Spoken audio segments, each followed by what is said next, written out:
네, 저와 함께 로마서 1장 말씀 몇 구절 같이 읽으시겠습니다. 로마서 1장 24절에서 28절까지의 말씀입니다.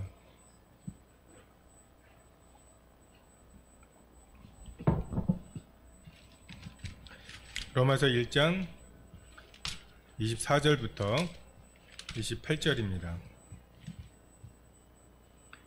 천천히 같이 읽으시겠습니다. 시작.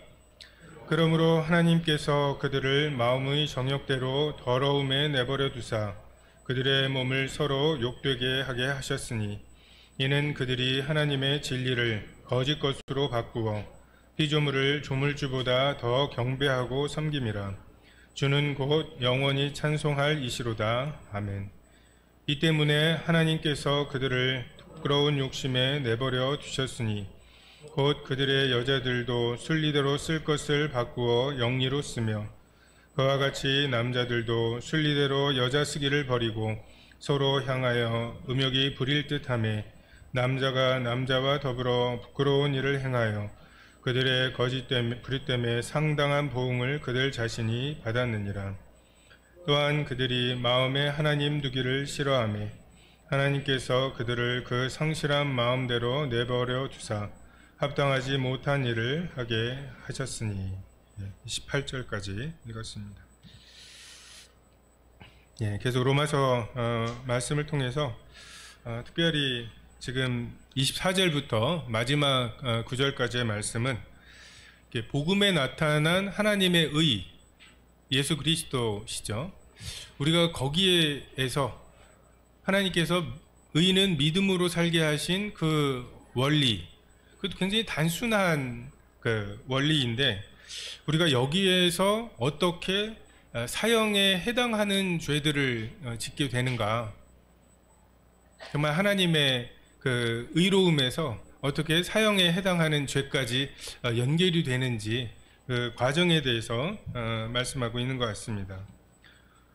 그러므로라고 나오는 것을 봤을 때 이 그 사형에 해당하는 죄, 타락의 시작은 복음에 나타난 하나님의 의를 거절하는 것에서 시작한다. 복음에는 하나님의 의가 나타나죠. 믿음으로 믿음에 이르게 하고요. 오직 의인은 믿음으로 말미암아 사는, 정말 이 그 피조물로서 창조주로부터 생명과 호흡과 만물을 받아서 하루하루를 살고 정말 그 하루하루 주신 모든 것에 대해서 감사하고 그것으로 하나님을 영화롭게 하는, 정말 이 만물이 하고 있는, 정말 이 거대한 지구가 하나님이 정해놓으신 궤도를 따라서 운행을 하고 그로 인해서 정말 만물이 소생하기도 하고 더워지기도 하고 또 언제 그랬냐는 듯이 또 그 시원해지고 추워지고 정말 이 순환을 도는, 정말 만물에 분명히 보여서 알게 되는, 핑계할 수 없는 이 하나님의 의로우심, 그 하나님의 어떠하심을 애써 거절해야 이 타락의 길로 들어서게 됩니다. 피조물로서 겸손하게 하나님을 영화롭게 하거나 감사할 것을 찾기보다는 자기의 고집대로 살기 위해서 그 생각을 허망하게 만들어야 되죠. 그리고 미련하게 돼야 되고요. 그리고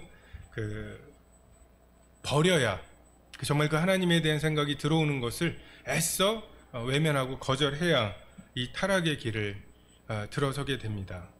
참 이게 어려운 길이어야 하는데 우리에게는 이미 자연스러운 상태가 되어 있죠. 여기 보면 마음의 정욕을 말씀하시죠. 하나님께서는 하나님의 형상인 우리 영을 우리 육체 속에 두셨습니다.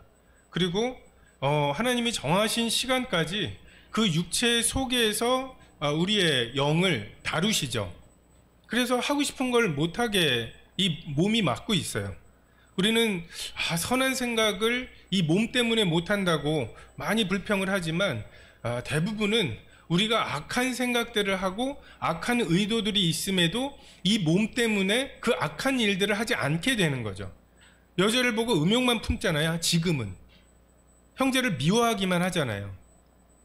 이 몸이 안 따라줘서 이 몸이 옥에 갇히거나 할 그 감옥에 가거나 할 그게 두려워서 실제로 그 일들을 실행하지 못하게 되어 있죠. 천사들과 달리 우리는 이 몸을 입고 있는 동안 회개할 수 있게 하셨죠. 그래서 하나님께서는 이 한시적으로나마 이 육체가 보존되는 것이 필요합니다. 그래서 하나님께서는 감각을 주셨어요. 눈으로 보게 하시고 냄새를 맡게 하시고 듣게 하시고. 여러분, 요즘 나오는 전기차 보면 굉장히 조용하죠. 그래서 그 전기차가 원래 그거보다 더 조용하답니다. 원래는 소리가 아예 안 나게 할 수 있어요. 근데 위험해서 그 정도 소리가 나게 하는 거거든요. 우리가 귀가 아예 안 들린다면 굉장히 위험한 것들이 많을 것입니다. 눈이 안 보이는 것은 뭐 말할 나위도 없고요. 그리고 냄새 맡는 것 때문에 우리가 피하게 된 굉장히 많은 위험들이 있겠죠. 우리에게 주신 이 육체의 감각은 굉장히 예민하면서 또 굉장히 이기적입니다. 내가 이 손을 놓으면 어떤 결과가 있는지, 정말 내가 뭐 예를 들어서 그 사랑하는 누군가를 꼭 잡고 있어야 되는 이 줄을 놓치면 안 돼요. 근데 그 줄이 만약에 너무 뜨겁거나 할 때 우리 의지와 상관없이 손이 놓게 이렇게 되어 있어요. 뜨거우면 반사적으로 피하게 돼서 몸이 보존되게 하셨죠. 다시 말해서 이 감각 자체를 우리가 악하다고 말하는 것은 성경의 가르침과 다릅니다. 하나님께서는 에덴 동산을 만드실 때 먹기에 좋고 보기에 좋은 나무들을 두셨다고 말씀하시죠. 그러니까 먹기에 좋은 것, 보기에 좋은 것. 아담과 하와가 그 타락하기 전에 그들이 아침에 뭘 먹을까를 생각할 때 하나님이 먹지 말라고 하신 그 한 가지를 제외하고는 이게 먹음직하네, 이게 보암직하네, 오늘은 이거 먹을까? 라고 하는 기준으로 선택할 수 있었어요. 우리는 이것 자체를 죄악시하는 이 극단을 피해야 할 필요가 있습니다. 예수님께서 그 시험을 받으실 때 뛰어내려 보라고. 근데 왜 안 뛰어내리셨죠? 무섭게 되어 있거든요. 뛰어내리면 아플 거고 다칠 거고 그것을 피하도록 하셨어요. 하나님께서는 그것을, 그 육체의 어떤 감각을 통해서 우리의 많은 위험들을 피하게 하십니다. 우리가 그것을 그냥 애써 거절하고 뛰어내리면서 하나님의 도우심을 바라는 것에 대해서 예수님께서는 주 너희 하나님을 시험하지 말라고 하시죠. 시험하는 것이라고 하십니다. 하지만 40일을 굶었는데 돌을 떡으로 만들어 먹으라고 하는 이것에 대해서 예수님은 전혀 다르게 말씀하시죠. 40일을 금식하는 것 예수님께 필요했습니다. 뭔가 하나님께서 증명하셔야 할 일이 있었거든요. 이스라엘 백성들의 이 40일 동안 정탐을 했다가 하나님께 불순종해서 40년의 그 광야 생활이 있었죠. 예수님도 그 동일한 시험을 받으셔야만 해요. 오히려 혹독한 시험을 받으셔야 했죠. 그럼에도 불구하고 사람이 떡으로만 사는 게 아니라고 하는, 하나님의 입으로 나오는 모든 말씀으로 사는 거라고 하는 이 신명기의 말씀을 율법에 완성되시는 예수님이 증명하셔야 되는 그것 때문에 얼마나 배고프셨겠어요? 정말 몸의 욕구들은 그 돌을 떡으로 만들어 먹을 수 있는 능력이 있으면 먹고 싶겠죠. 하지만 그것은 해서는 안 되는 일이었죠. 원리가 무엇입니까? 어떨 때에는 먹음직 보암직한 것, 먹기에 좋고 보기에 좋은 나무를 선택해도 되고, 어떨 때에는 그렇게 하면 안 되는 것인가요? 이것은 질서의 문제입니다. 나의 감각들, 이것 자체를 없다고 말하거나, 불교가 그렇죠. 이것을 없애야 되는 이런 욕구나 이런 욕심 자체를 없애는 것, 이것을 목표로 하는 것도 성경의 원리가 아니고요. 그렇다고 그것을 선악의 기준으로 삼아서 쾌락을 쫓아가는 것은 더더군다나 아니죠. 성경은 하나님의 말씀 아래에 우리의 감각들이 있어야 되는 것을 말씀하고 계십니다. 먹지 말라고 하신 것은 우리의 감각들이 그 먹지 말라는 말씀에 적응해야 되는 거죠. 먹으면 반드시 죽는, 심지어 하와는 만지기만 해도 죽는 그런 열매로 그 열매를 알았다면 그것에 마땅한 두려움과 이것은 먹으면 만지기만 해도 큰일 나 라고 하는 두려움을 가지고 있어야, 그런 혐오감을 가지고 있어야 마땅한 거죠. 임의로 먹으라고 하신 것에 대한 자유함과 먹지 말라고 하신 것에 대한 경외함, 이것이 우리의 그 육체의 감각을 제어해야 합니다. 이것이 지난주에 그 김상영 선생님이 8장을 통해서 성령의 소욕, 육체의 소욕, 이 싸움의 실체죠. 지금 하나님을 떠난 우리들은 지금까지 딱 죽는 길인데 그게 사는 길 같아요. 내 마음대로 하는 거, 조금 하나라도 더 내가 결정할 수 있게 되는 상태, 돈 많은 상태, 권력이 있는 상태, 건강한 상태, 이런 것들이 하나님께서 그 하나님이 되어가는, 내가 완성되어가는, 진보되어가는 과정이라고 속고 있습니다. 자아 실현을 하는 것, 이것에 허상에 그냥 묻혀 있죠. 근데 성령님께서, 보혜사 곧 아버지께서 내 이름으로 보내실 성령, 그가 너희에게 모든 것을 가르치시고 내가 너희에게 말한 모든 것을 생각나게 하시는, 무언가가 생각이 나요. 이 생각나는 역사가 없으면 우리가 이 육체를 이길 아무런 가능성이 없습니다. 지난주에 말씀드린 대로 정말 100점 100패죠. 근데 이제 우리에게 생명의 성령의 법이 들어왔죠.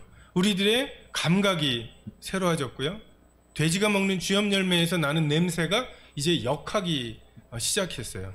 먹지 말아야 되는 어떤 율법이 아니라 냄새가 나서 도저히 먹을 수가 없게 돼버리는 생명, 이것이 생명의 성령의 법으로 육체의 법을, 육체의 소욕을 이기는 하나님의 원리입니다.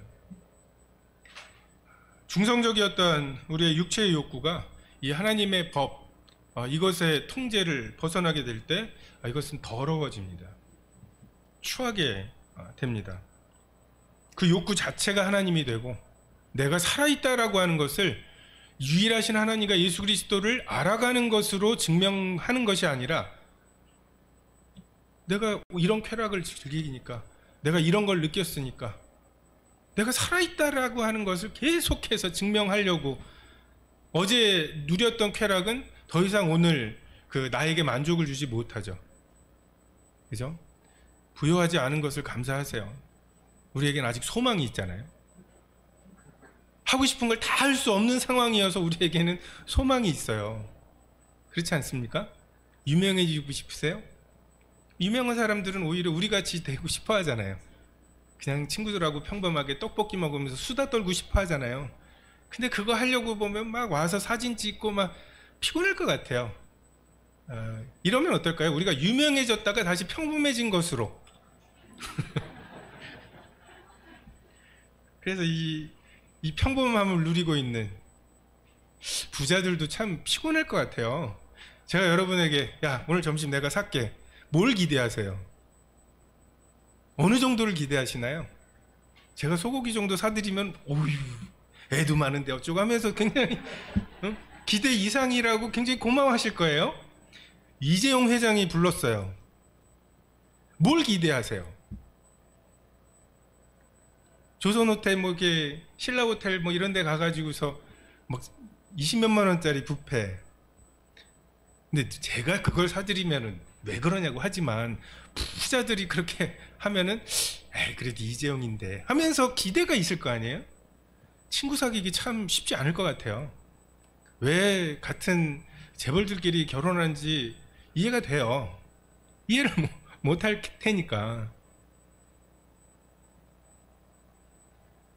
정말 이 쾌락, 이거 자체가 내가 살아있다라고 하는 증거가 되는, 이럴 때 감각이 우리를 유지하고 그것으로 하나님을 섬기게 되는 이 질서가 깨지고, 오히려 하나님을 내 삶에서 쫓아내야지 내가 이 쾌락을 섬길 수 있는, 완전히 거꾸로 된 이 삶을 살 때 쾌락은 괴물이 되어버리고 우리를 더럽게 만들어 버립니다. 이것은 극단적으로 쾌락을 추구하는 사람뿐만 아니라 자기의 종교성을 위안하기 위해서 그냥 하나님을 떠난 채, 그러니까 의인은 믿음으로 사는 게 핵심입니다. 그 믿음은 하나님이 주시는 거죠. 하나님의 기쁘신 큰 뜻 속에서 너에게는 이 역할을, 너에게는 이 역할을, 이 분배해 주시는 하나님의 역사가 먼저예요.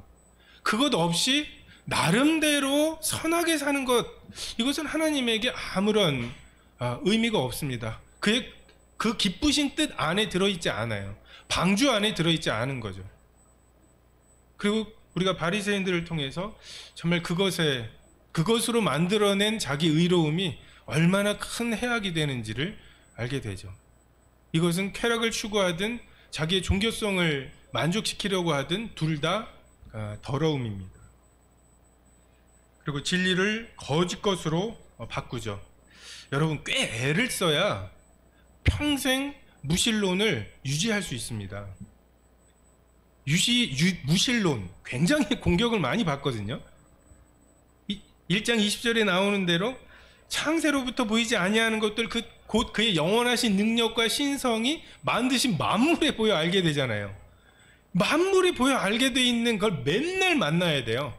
맨날 만물을 통해서 하나님의 어떠하심을 계속 교훈을 받는데 그것들을 다 방어를 해내야 무신론을 유지할 수 있습니다. 순간순간 밀려드는 질문들, 나는 누구고 어디서 왔고 죽으면 끝인가, 이것이 참 행복인가, 이것이 좀 더 많아지면 나는 만족할 수 있을까, 이런 것들 노안이 오죠. 이게 나이 드신 분들도, 부자들도 노안이 오겠죠? 얼마나 공평한지 몰라요.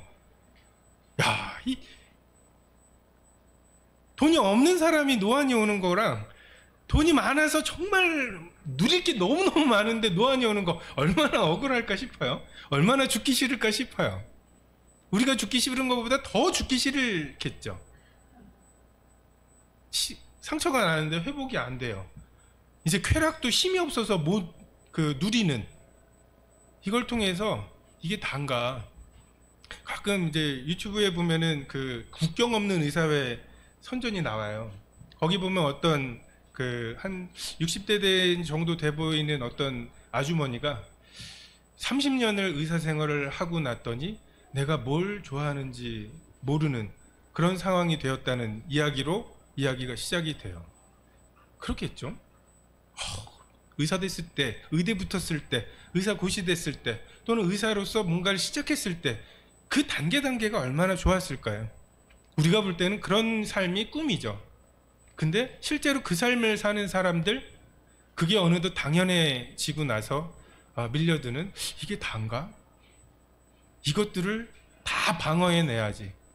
하나님께서 그렇게 우리 속에 주시는 여러 교훈들을 다 거짓 것으로 바꾸어야 이 하나님이 없다라고 하는 이 생각을 끝까지 유지하면서 그렇게 죽을 수 있습니다. 분명히 보여서 알게 하신 하나님을 애써 부정해야 되죠. 그래서 사람들이 진지하게 생각하기를 포기한 것 같아요. 뭔가 혼자서 그런 생각들을 깊이 할 수 있는 시간들을 무서워하는 것 같아요. 무언가에 중독이 되어 살아가고 그걸 해요. 전에도 말씀드린 것처럼 아침에 게임을 하면서 출근을 하는데 피곤해 죽겠는데 하는 거예요. 재밌어서 한다. 저게 재밌어서 하는 건가? 진짜 깨려고 하면서 왜 저렇게까지 괴롭게 게임을 할까 싶은, 무언가에 중독이 되어 있지 않으면 견디기 어려운, 그리고 그냥 138억 년 그 머나먼 과거로 우리들의 질문들을 던져버리고요. 또는 전생과 내생이라고 하는 그런 윤회라든지, 진리를 거짓 것으로 바꾸는 이 치열함, 이것의 절반 정도만 그 진리를 추구하는 데 쓰면 구원받을 수 있습니다. 안 믿으려고 애를 쓰는 그 고슴도치처럼 막 이렇게 되어 있는 이것을 절반만 정말 그 진리를 추구하는 데 사용하면 믿을 수 있습니다. 저도 물리를 전공하고 오히려 이건 누군가 만들었다고 말하는 게 훨씬 더, 이게 종교적으로가 아니라 그냥 이렇게 합리적인 것을 따질 때 이것은 누군가가 설계했다고 보는 게 훨씬 더 적은 믿음을 요구해요. 물리의 과학의 법칙 중에 하나가 오캄의 면도날이라는 게 있습니다. 어떤 사건을 설명할 때 최소한의 원리로 설명하게 되는 그게 가장 진리에 가까울 것이다 라고 하는 거거든요. 이 마이크가 저절로 되어서 여기 있다라고 설명하기보다는 누군가가 이것을 이 용도로 만들어서 우연히 여기랑 저기랑 주파수가 맞아서 이게 증폭이 되는 이것을 이렇게 설명하는 것보다는 누군가 만들어서 여기에 놨다고 설명하는 게 훨씬 더 단순하잖아요. 최소한의 원리만 필요하잖아요. 그럼 그게 더 맞을 거다라고 하는 원리가 있습니다. 근데 이 우주를 생각하면, 이 창조를 생각하면, 이 질서를 생각할 때 이건 어떤 설계자를 생각하는 것이 훨씬 더 합리적입니다. 26절에 그 때문에 하나님께서 그들을 부끄러운 욕심에 내버려 두셨으니 곧 그들의 여자들도 순리대로 쓸 것을 받고 영리로 쓰며 그와 같이 남자들도 순리대로 여자 쓰기를 버리고 서로 향하여 음욕이 부릴 듯하며 남자가 남자와 더불어 부끄러운 일을 행하여 그들의 그릇 때문에 상당한 보응을 그들 자신이 받았느니라. 이것 때문에, 그러므로로 시작했죠. 24절이, 26절이 이것 때문에 정욕을 섬기고 그 더러움을 추구할 때 하나님께서 내버려 두시죠. 내버려 두시면 그냥 진리를 거짓 것으로 바꾸면서 계속 그 삶을 추구하게 되죠. 그리고 그 결과가 이것입니다. 순리로 주신 것들을 자꾸만 바꾸게 되죠.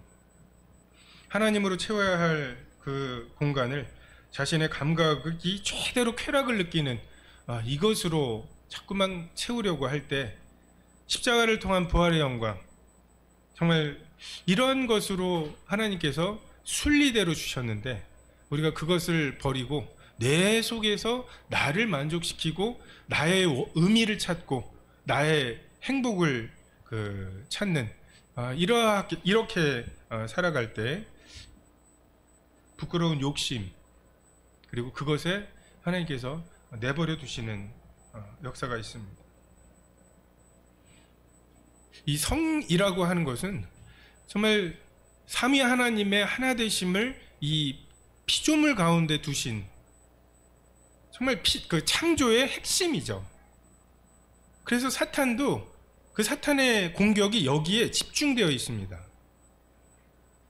정말 이 사랑에 대한 우리의 이 욕구와 강박과 막 이런 것들은 정말 진화론으로 설명하기 참 어려운 거예요. 이렇게까지 할 필요가 있나요? 이렇게 짝짓기가 어렵게 돼 있어요. 서로 맞춰야 될 게 너무 많아요. 그리고 이제 임신할 수 있을 정도까지만 유지가 되다가 나머지는 좀 이제 풀어놔야 되는데 그렇지도 않아요. 사람들은 하나님께서 정해놓으신 이 결혼의 울타리를 넘어서 이 간음을 통해서 자기의 욕구를 채우려고 하죠. 그리고 이제는 그 사랑과 신뢰가 사라진 이 부부 사이에 열정이 있을 리가 없죠. 서로에 대한 사랑과 신뢰와 그것에서 나오는 헌신 때문에 사랑이 이제 북돋아지는 거죠. 오늘 주일학교 암송이 말과 혀로만 사랑하지 말고 행함과 진실함으로, 이 행함과 진실함이 사라져버린 이 사랑은 실체가 없는 거예요. 그야말로 그냥 호르몬의 과다 상태인 거죠. 근데 이 호르몬의 과다 상태를 그냥 사랑이라고 착각하고 그 흥분 상태를 사랑이라고 착각을 하니까 이제 사랑과 신뢰가 깨져버린 부부에게서는 이 열정이 생기지 않고 이제 누군가 그 밖에서 그 열정을 찾고 그 흥분 상태를 찾는 것, 이것이 간음이죠. 그리고 그것을 넘어서 이제는 동성에게 순리를 바꾸어서 영리로 쓰게 되는, 거기까지 가야 쾌락이 느껴지는, 흥분이 되는, 참 이렇게 피곤한 거예요. 물이 위에서 아래로 흐르잖아요. 그죠? 하나님은 순리대로, 그러니까 하나님이 세상을 운영하시는 방법이 순리이죠. 우리가 자연스럽다라고 말하잖아요. 늙어가는 거 자연스러운 거고, 열매가 꽃이 떨어지고 이제 열매가 맺히는 게 자연스러운 거고, 그 열매가 땅에 또 떨어져서 썩고 죽으면 또 다음 해에 열매를 맺는 거, 이게 자연스러운 것이고 하나님이 만드신 원리이죠. 근데 우리가 지금 이걸 자꾸만 이제 거스르려고 하죠. 떨어지지 않으려 하고 죽지 않으려 하고 썩지 않으려고 하죠. 나를 지키려고 하고. 따뜻한 곳에서 차가운 곳으로 열기가 이동해서 너무 뜨겁거나 너무 차갑지 않게 되는 거, 물이 높은 데서 낮은 데로 흘러서 너무 높거나 너무 낮지 않고 평균되게 하는 거, 많이 거둔 자도 남지 않고 적게 거둔 자도 모자라지 않게, 각자에게 다 다른 믿음의 분량과 그 은사의 종류가 다 다르죠. 근데 왜 이걸 못 봐? 그건 하나님께 불순종하는 거야 하면서 눈이 자꾸만 귀 보고 뭐라고 하고, 귀는 주룩 들어서 듣는 것도 지금 들었다고 말도 못하고 막 이래가지고서 눈만 가지고서 세상을 바라봐야 되는, 그건 하나님의 순리가 아닙니다. 저는 오른손이 왼손보다 훨씬 힘이 세요. 그래서 무거운 물건은 오른손으로 듭니다. 이게 순리잖아요. 더 센 사람이 더 힘든 일을 하는 게 순리예요. 근데 이 세상 어떻습니까? 저는 돈 필요 없는데 그렇게 돈 빌려서 주겠다는 사람들이 이렇게 문자가 와요. 근데 진짜 돈 필요한 사람들은 돈 빌리러 가도 안 빌려주는, 부익부와 빈익빈이 계속, 돈 있는 사람은 이 코로나 때에도 돈을 벌고, 그렇지 않은 사람은 이것 때문에 엄청 힘겨워하고. 저는 수능 때마다 요번 수능은 불수능이어가지고 굉장히 불만이 많다. 근데 생각을 해봐요. 4%는 1등급이거든요.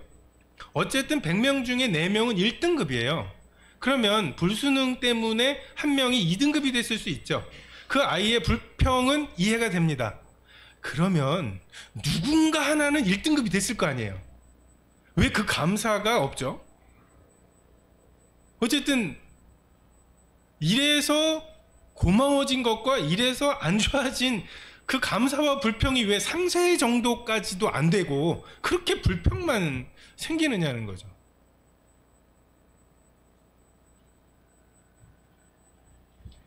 순리가 깨져버렸습니다. 성에 대한 하나님의 순리는 정말 낯선 두 남자, 여자, 그리고 이 두 사람은 서로 하나도 같지 않아요. 말씀드렸죠? 남자와 여자는 그렇게 많이 다르지 않고요. 전혀 다릅니다. 말 한마디 한마디, 감정에 있어서 모든 게 달라요. 그렇게 놓고 시작하니까 조금 낫더라고요. 안 먹으면 배고프고 안 자면 졸리고 이 정도 비슷해요. 전혀 다른 그 두 남자와 여자가 서로에 대한 사랑과 신뢰를 정말 하나님의 인도하심으로 분별하고, 정말 그 결혼을 서약하고 혼인을 서약하고, 그리고 그 두 사람의 성관계 속에서 아이가 잉태가 되고, 그 태어난 아이가 정말 서로 연합되어 있는, 그 서로 사랑하는, 서로 신뢰하는 엄마와 아빠라는 가정 속에서 자라나게 하시는 거, 너무 당연하고 너무 합리적인 거 아닌가요? 이게 순리입니다. 근데 이걸 자꾸만 영리로 이것을 뒤집으려고 하고, 그것만 가족이냐, 그것만, 굉장히 이런 것들이 많죠. 하나님께서 영리로 사는 것에 대해서 상당한 보응을 그 육체에 받았다고 말씀하시죠. 하나님께서 너 그렇게 순리대로 안 살고 영리로 살면 하면서 벌을 주시는 게 아니에요. 영리로 사는 것이 그거 자체가 벌이죠. 가시채를 뒷발질하기가 내게 고생인 거예요. 사도 바울이 그렇게 예수 그리스도를 핍박하러 돌아다녔는데 그게 예수님에게 고생이 아니라 네가 고생이라고. 자꾸만 그러니까 얼기설기 되어 있는 이거를 뒷발질을 하니까 자기만 상처가 나죠. 그래서 하지 말라고 하시는 거예요. 아버지 집을 떠나면 일로 와 괘씸하게 하면서 아버지가 사람을 보내서 뭐 탕자를 막 이렇게 해코지를 하나요? 아버지 집 떠나면 그런 세상이 있고 그렇게 허랑방탕하고 기근이 날 거고 돼지를 칠 거고 돼지가 먹는 주염 열매도 없는 이럴 줄 아니까 못 나가게 하시는 거잖아요. 방주에 타지 않은 것이 괘씸해서 죽이신 것이 아니라 120년 동안 밀어놓았던 그 진노가 임할 것이기 때문에, 그리고 그것은 뭐 사람들의 뭐 수영 실력으로 해결할 수 있는 진노가 아니기 때문에 방주에 타라고 하신 거였죠. 지금 동일한 말씀으로 지금 이 만물을 아직 보존하고 계시죠. 예수 그리스도를 십자가에 못 박은 세상에 대한 하나님의 진노는 예수 그리스도 안으로 피하는 것 외에는 아무도 감당할 수 없습니다. 그래서 예수 그리스도 안으로 피하라고 말씀하시는 거죠. 안 피해? 야, 내 아들인데? 너 왜 안 피해? 괘씸해서 그러시는 게 아니에요. 상당한 보응이 있어서 그렇게 살지 말라고 하시는데 그것을 기어이 거부하죠. 3500년 전 모세의 때, 2000년 전 바울의 때, 지금 별다를 게 없죠.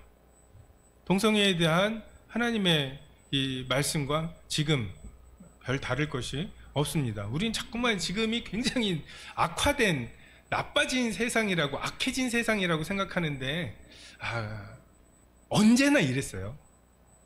언제나 이랬습니다.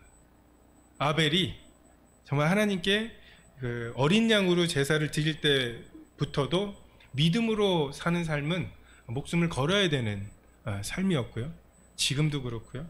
하나님의 아들이 직접 오셔서도 목숨을 걸어야만 아버지 두루마리 책에 기록된 대로 아버지의 뜻을 행하실 수 있었습니다.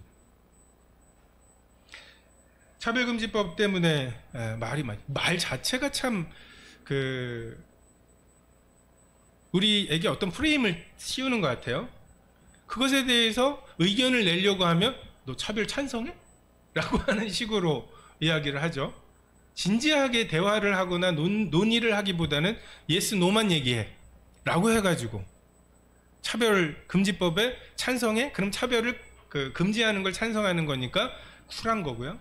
그렇지 않고 차별금지법에 뭔가 우리는 요 부분은 이라고 말만 하려고 하면 이제 되게 이렇게 구식이 되는, 그리고 현대와 맞지 않는 사람처럼 취급을 당하죠. 우리가 원하는 것은 성경에 동성애를 죄라고 말씀하신다고 가르칠 자유를 달라는 거예요. 동성애자를 처벌하는 법을 만들어 달라고 하는 게 아니죠. 서양에는 실제로 이런 법이 있었습니다. 그래서 그것이 처벌의 대상이 되었어요. 근데 우리는 지금 우리 형법이나 뭐 이런 것에 동성애를 죄라고 했던 적이 한 번도 없죠. 근데 자꾸만 이제 그런 식으로 몰아가죠. 우리가 간통죄가 사라졌지만 뭐 시위를 하거나 간통죄 부활해달라고 막 얘기하지 않죠. 교회 내의 법과 세상의 법을 우리가 동일시하지 않습니다. 다만 간통죄는 없어졌지만 교회에서 십계명에 간음하지 말라고 하셨습니다라고 가르칠 수 있죠. 이 자유가 있는 동안 우리가 세상에서 간통죄를 만들거나 말거나 그것에 대해서 그렇게 교회가 분노하거나 할 이유가 없어요. 동성애도 마찬가지입니다. 동성애 지금까지 해왔고요. 앞으로도 할 거고요. 하는 것에 대해서 우리가 쫓아다니면서 막을 이유는 없어요. 아니 그렇게 치면 성경에 있는 것 중에 세상이 지금 거역하고 있는 게 얼마나 많습니까? 그걸 다 쫓아다니면서 하지는 않을 거죠. 근데 지금 간통죄의 문제와 이 문제의 차이점은, 간통죄는 세상과 우리 사이에 그냥 그런 세상에서 적용되는 법과 교회 내에서의 법을 분리한 거죠. 근데 동성애에 대해서 죄라고 가르칠 수 없게 만들었다는 것은 우리가 받아들일 수 없는 거죠. 또 동성애자여서 이 사람을 목사로 세울 수 없습니다. 우린 이 말을 하고 싶은 거예요.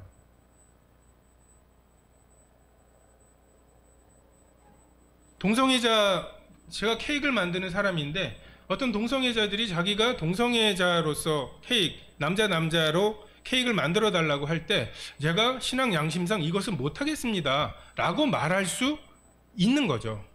낙태법도 비슷하죠.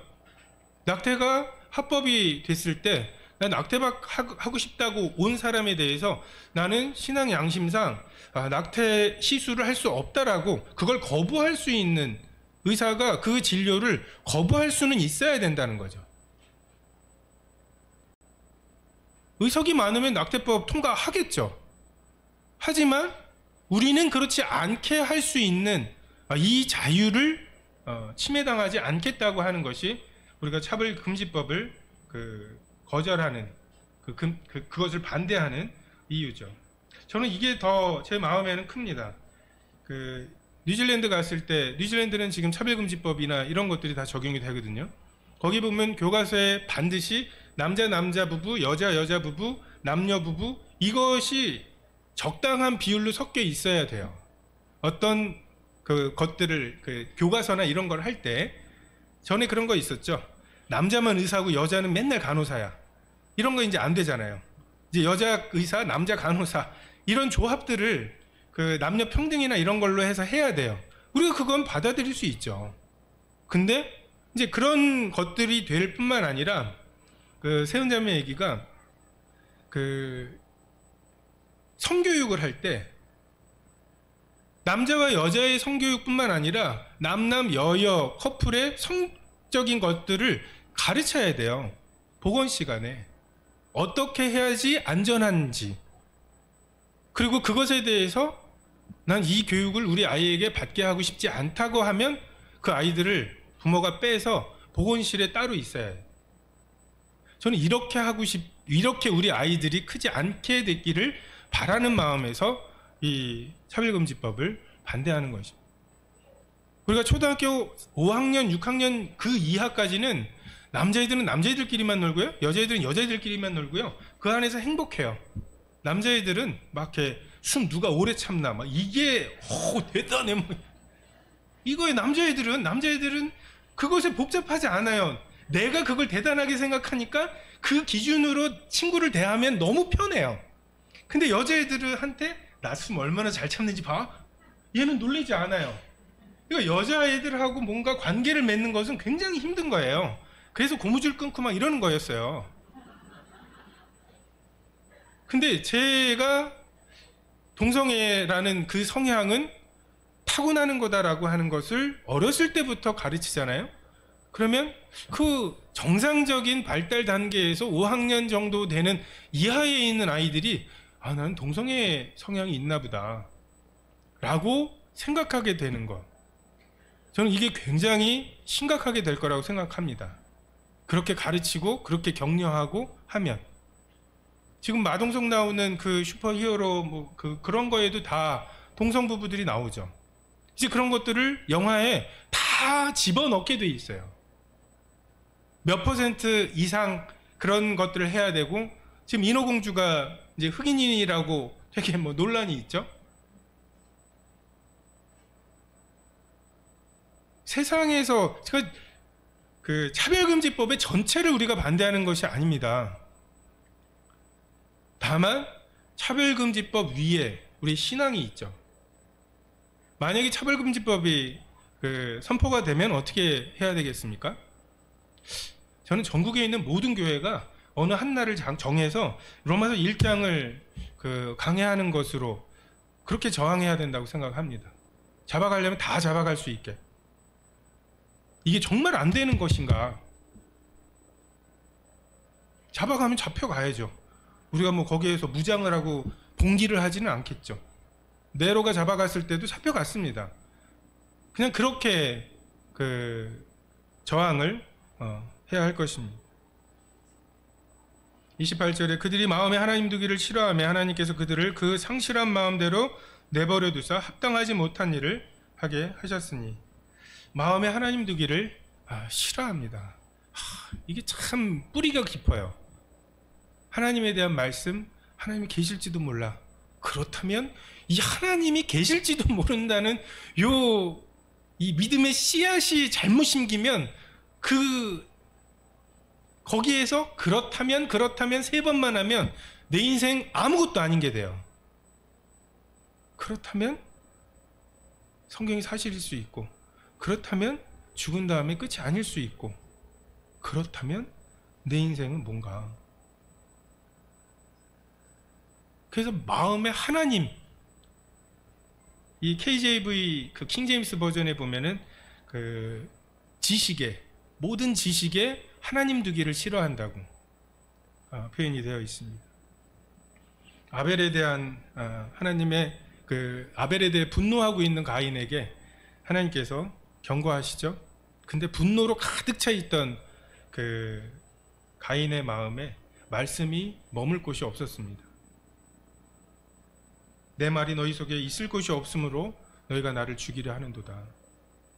비둘기가 발 디딜 곳이 없어서 다시 돌아왔죠. 교만해진 다윗에게 요압이 인구조사하지 마십시오. 안 들려요. 참, 예수님 좌우편 자리를 꿰차려고 하는 욕심, 시기, 그 경쟁심, 이것이 있는 동안에 너희가 나와 함께 깨어있어 기도하라고, 시험에 들지 않게 기도하라고, 사단이 너를 밀가부로 타려고 너를 청구하였다고, 이 경고의 말씀들이 안 들리는 거죠. 저도 군대에 있을 때 전에도 말씀드렸던 것 같은데, 저도 군대에 있을 때 꽤 열심히 복음도 전하고 열매도 맺고 걔네들 양육도 하고 나름은 열심히 살았다고 생각을 했습니다. 근데 분대장들에게 후임들 어려운 거 있는지 잘 보고 니네들이 위로 휴가 같은 거를 중대장한테 상신하면 그러면 내가 니네 말 듣고 걔네들 위로 휴가 주고, 그러면은 이제 분대장이 해가지고 위로 휴가 받으면 또 얘네들 얼마나 또 분대장한테 좋겠어요. 이렇게 하려고 그런 권한을 저한테 줬는데, 저는 그 3일을 저한테 붙여서 저희 말년 휴가에 붙이려고 그렇게 중대장 눈에 띄는 막 사역도 하고 막 열심히 하는 척하고 막 뭐 이랬어요. 근데 기어이 못하고 왔어요. 근데 그 3일을 붙여서 뭐에 쓰려고 했냐 하면 CBF 캠프 같은 데 가려고 했어요. 선한 일에. 근데 제대하고 지금 인도네시아에 가 있는 김용찬 형제 면회를 갔는데, 그 용찬 형제가 자기가 받은 2박 3일 위로 휴가를 자기 후임에게 줬더니 자기한테 3박 4일이 생겼나 4박 5일이 생겼나 뭐 이런 간증을 하더라고요. 저는 그 간증이 저에게 그 두 번째 다구는 소리였어요. 몰랐어요. 정말 제 마음에 제가 전하고 있는 복음, 너네 이렇게 살아야 된다, 막 이렇게 해서 막 양육하고 하는 그것과 중대장 앞에서 좀 잘 보여가지고서 하면서 너 3일 더 가면 해서 그렇게 하려고 막 하는 이 두 개가 얼마나 모순된 것인지 정말 군대 생활하면서는 전혀 몰랐어요. 근데 그 두 번째 다구는 소리를 듣고 너무 창피해가지고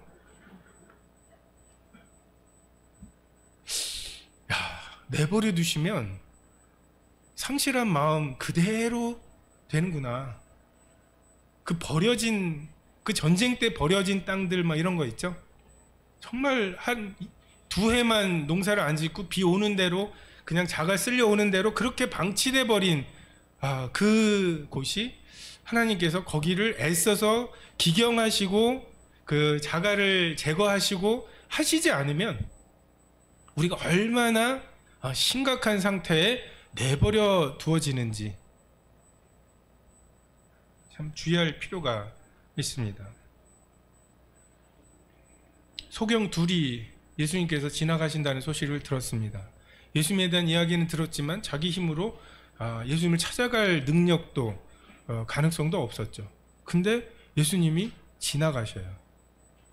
그 예수님에 대해서 이들의 반응은 다윗의 자손 예수여 나를 불쌍히 여겨 주십시오. 사람들이 꾸짖습니다. 조용히 하라고. 예수님 말씀하시잖아. 저도 그랬다니까요. CBF 캠프 가려고 그 짓을 했다니까요. 근데 예수님 말씀하시잖아 하면서 조용히 시키는데 이 예수님에 대한 웅성거림이 지나가는 것, 멀어지는 것을 누면서 더욱 크게 소리질러 다윗의 자손 예수여 나를 불쌍히 여겨 주십시오. 이게 그 마음에 하나님 두기를 원하는 거죠. 그리고 그것에 대한 하나님 예수님께서 응답하셨죠.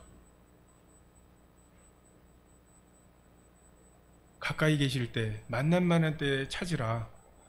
이스라엘 백성들 이사야를 통해서 하나님께서 그렇게 말씀하셨지만 가까이 계실 때 만날 만한 때 보라 지금은 구원의 날이요 지금은 은혜의 때라고 그때를 다 놓쳤습니다.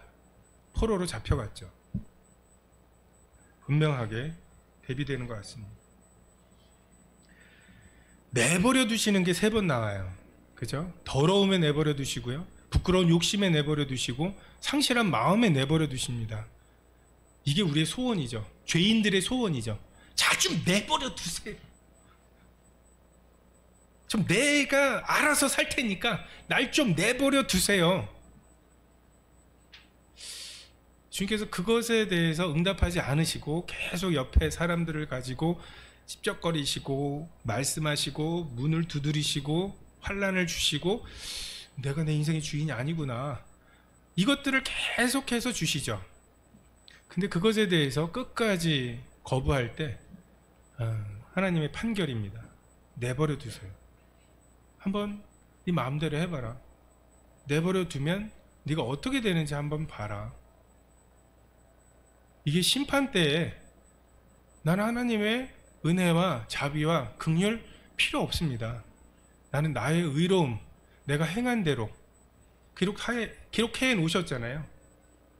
책들에 기록된 대로 나를 심판해 주십시오. 나는 변호사 필요 없습니다. 내가 나를 변호하겠습니다. 왜요? 난 나름대로 착하게 살았거든요. 이렇게 생각하는 사람들의 소원대로 심판대에 아무런 변호도 받지 못한 채 서게 되는 것, 이것이 재앙이죠.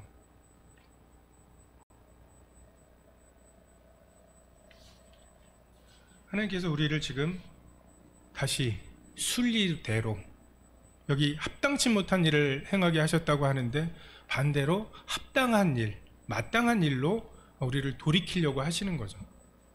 그래서 교회가 막 법이 그렇게 복잡할 필요가 없어요. 마땅하다. 자녀들아 주 안에서 너희 부모를 순종하라. 이것이 옳으니라. 그럼 끝이에요. 그것이 마땅하니라. 음행과 온갖 더러운 것과 탐욕은 너희 중에서 그 이름이라도 부르지 말라. 이는 성도에게 마땅하다. 마땅하면 이제 모든 질문이 끝나는 거예요. 어디까지가 그런가요? 술 몇 잔까지가 술 취하는 건가요? 이렇게 따지지 않아요. 마땅한 그 거듭난 그런 그 부드러운 마음을 갖게 된 사람들은 나원 참 세상에 이런 말은 쓰지만 나원 참 세계에 이런 말 안 쓰잖아요. 왜 안 씁니까? 세상이나 세계나 아니 이 여자가 이 말은 써도 아니 이 여성이 이렇게는 안 쓰잖아요. 그러니까 우리가 한국말에 이미 익숙하기 때문에 아니 이 여성이 아니 이 세상 이 세계 나원 참 세계 이 말은 안 쓰는 말이라고 하는 어떤 마땅함이 아니라는 것이 감각이 있는 거예요. 이게 교회가 운영되는 어떤 방식인 거지. 이러면 뭐고 이러면 뭐고 이렇게 해가지고서 나는 그것만 피하면 돼. 엄밀히 말해서 이건 선을 넘어간 건 아니에요. 막 이렇게 해가지고 그러면 또 그거를 잡아내는, 엄밀히 말해서 이건 선을 넘어간 거야 라고 하는 검사가 있고 판사가 있고 막 이래서 되는 게 아니라, 하나님께서 우리 속에 두신 순리대로, 그래, 나는 이게 보여, 나는 이 분야에 힘이 세, 그럼 이 짐을 내가 들어야 되고 그 일은 내가 해야지 라고 하는 마음으로 순리대로 그 일들을 행하는 사람들, 그리고 합당한 것이면 그냥 하는 사람들. 그래서 그냥 말씀을 여러분이 일주일 동안 읽으시면 되고요, 그걸로 충분하고요. 반대로 일주일 동안 말씀을 꾸준히 읽으셨는데 그걸로 충분하지 않은 것을 다른 무언가로 해결할 수 있다, 괴물이에요. 그러면 안 되는 거예요. 일주일 동안 여러분이 말씀을 순종하고자 하는 말씀 마음으로 읽으셨는데 순종이 안 되시잖아요. 그러면 교회가 망하고 문을 닫는 게 맞습니다. 좀비처럼 거기에 살아서 돌아다니면서 썩은 냄새 풍기는 게 안 좋은 거예요.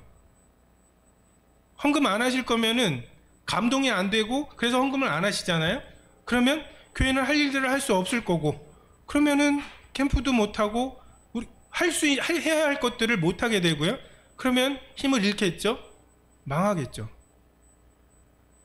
그런 식이면 교회가 망하는 것으로 하나님께 영광이 됩니다. 성전이 무너지는 것으로 하나님은 영광을 받으셨어요. 그냥 순리, 합당함, 이것 이상이 없기를 전 바랍니다. 성경에 그러라고 하셨어. 이게 마땅할 것 같아. 나 원참 3개 해. 그건 아니잖아.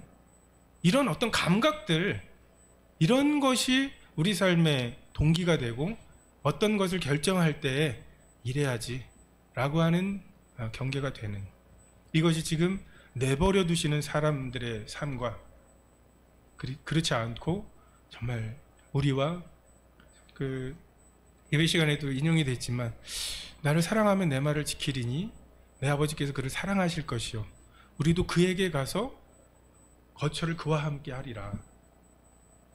그 주님이 우리가 그에게 가서 그와 거처를 같이 하는 이 말씀이 어떤 말에 대한 대답이냐 하면, 그 가룟 아닌 유다가 왜 자기를 우리에게는 나타내시고 세상에는 나타내지 않으십니까? 라는 말에 대한 대답이에요.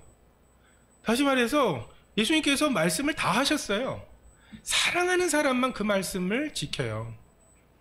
사랑하는 사람만, 왜 크크크크를 6개를 찍었을까? 나를 사랑하니까? 하면서 막 그 크크크크에 대한 예민함을 가지고 막 그 예수님의 말씀, 이게 이 말씀일까? 이 말씀일까?